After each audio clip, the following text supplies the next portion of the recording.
नई माँ गूंगी बहरी लड़की से उसकी शादी के लिए राजी हो गई। फिर माणिक ने दिल की बात पिताजी को बताई। 6 दिन पहले आखिर चित्रकार चूड़ामणि राजकुमारी अवंतिका की तस्वीर ले ही आया।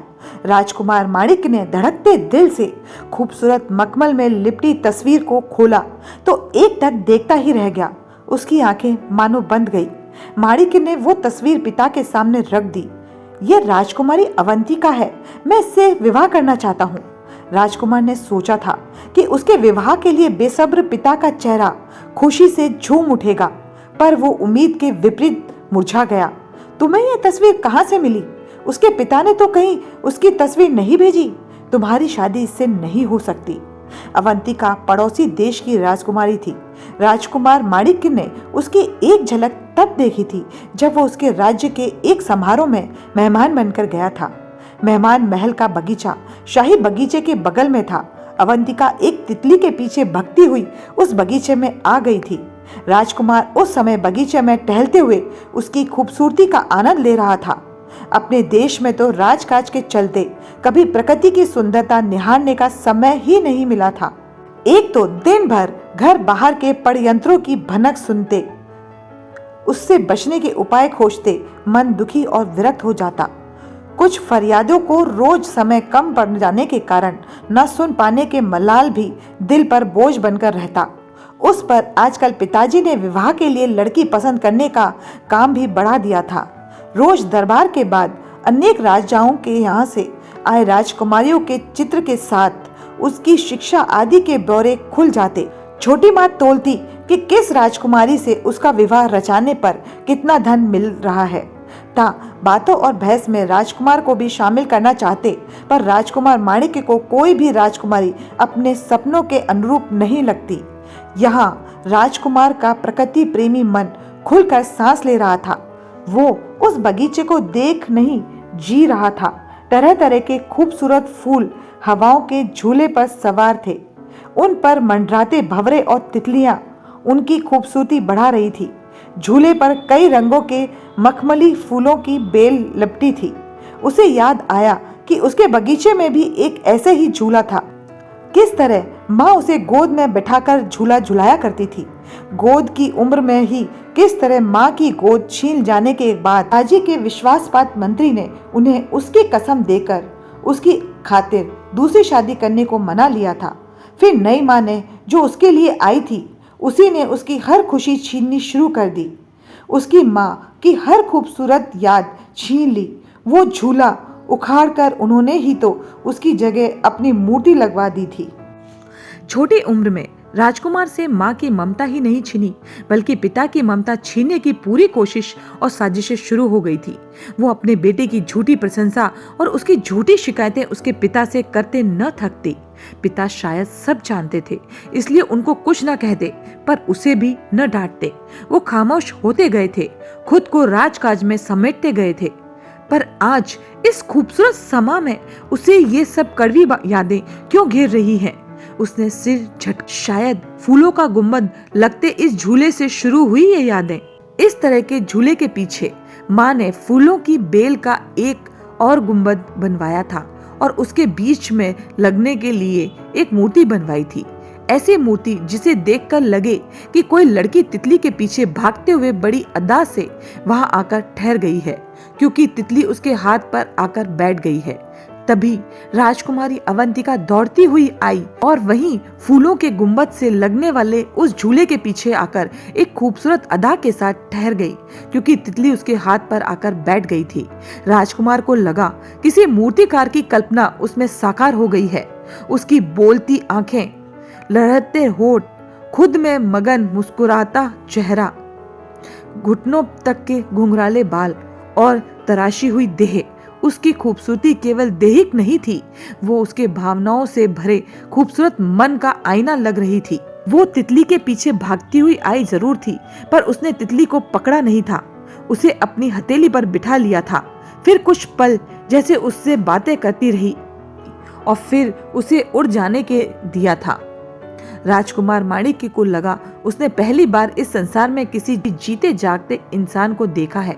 तभी अवंतिका ने राजकुमार को देखा। उसे एहसास हुआ कि वो मेहमान महल के बगीचे में आ गई है। वो झटके से मुड़ी और राजकुमार की नजरों से ओझल हो गई। अरे वाह, राजकुमार अवंतिका! इसके पिता का राज्य तो धन धान्य से भरा है, अकेली संतान है। शादी में तो अपनी बेटी की कमी की भरपाई करने के लिए मुंह मांगा धन देंगे ही। उनका राज्य भी उनके बाद उनका जवाई ही संभालेगा। क्या खूब लड़की ढूंढी है तूने बेटा?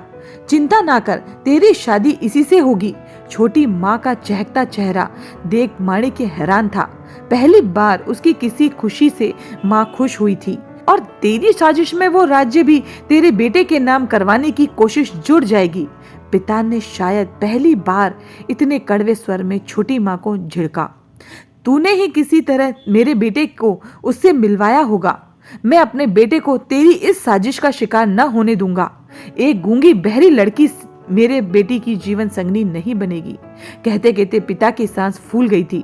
फिर भी वो बोलते जा रहे थे। शायद उनके मन में बरसों से सुलगता ज्वालामुखी फूट गया था। माणिक्य के होठों पर शब्द अटक कर रह गए थे। दास दासियां खाने को कहकर थक गए थे, पर अपने छज्जे पर उदास बैठे शून्य में देखते माणिक्य की आंखों में अवंतिका की यादें तैर रही थी।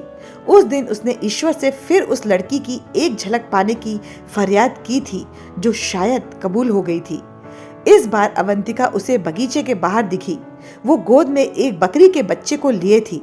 थोड़ा दुलार करके उसने बच्चा एक गरीब बच्चे के हाथ में थमा दिया और माली से इशारे से कहा कि घबराने की कोई बात नहीं है।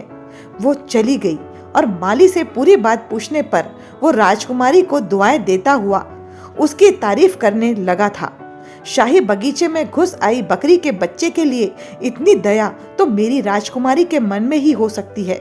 माली ने अवंतिका की दया, सेवा और दीनहीन लोगों के प्रति प्रेम के बारे में इतना बताया कि माणिक्य की उत्सुकता बढ़ गई थी। क्या बात है बेटा, मुझसे नाराज हो? देखो, मेरा गुस्सा खाने पर मत उतारो। पिता ने प्यार से उसके सिर पर हाथ फेरा तो माणिक्य यादों से बाहर आया। वो कुछ देर एकटक पिता को देखता रहा। उसे लगा अवंतिका ठीक कहती है। वो पिता के गले लगकर सिसक पड़ा और रोता ही गया। खूब देर रोने के बाद आज दोनों का मन हल्का हो गया था। माणिक्य ने स्थिर आवाज में बोलना शुरू किया। फिर मैं माली की बातों की सच्चाई जानने की उत्सुकता में उसके पीछे गया। मेरे आश्चर्य का ठिकाना न रहा जब मैंने उस सुन न सकने वाली लड़की को लोगों के दुख दर्द सुनते और उनका हल बिना बोले अपने कर्मचारी को बताते देखा। वो जाने कैसे सबका दर्द समझ जाती है और लोग उसके आदेश माणिक्य के चेहरे पर उत्साह देखते बन रहा था। फिर मेरी उससे दोस्ती हो गई। पिताजी, मैं आज तक अपनी तकलीफ किसी से, यहाँ तक कि आपसे भी नहीं कह पाया, पर ये जानते हुए भी कि वो सुन नहीं सकती।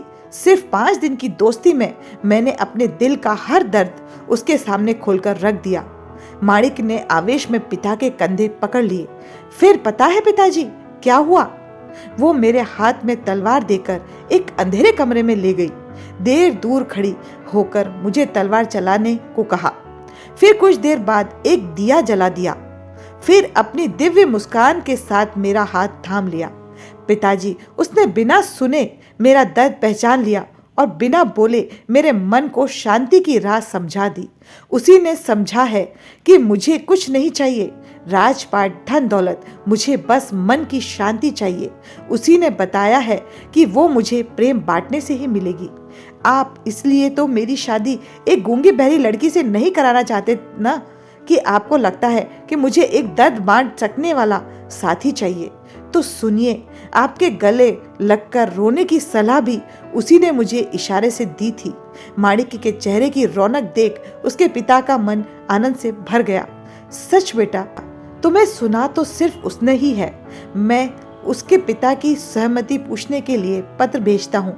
वे मुस्कुराए। और राजकुमार की रजामंदी मैं ले आया हूँ। कहते हुए राजकुमार अपने पिता के गले लग गया।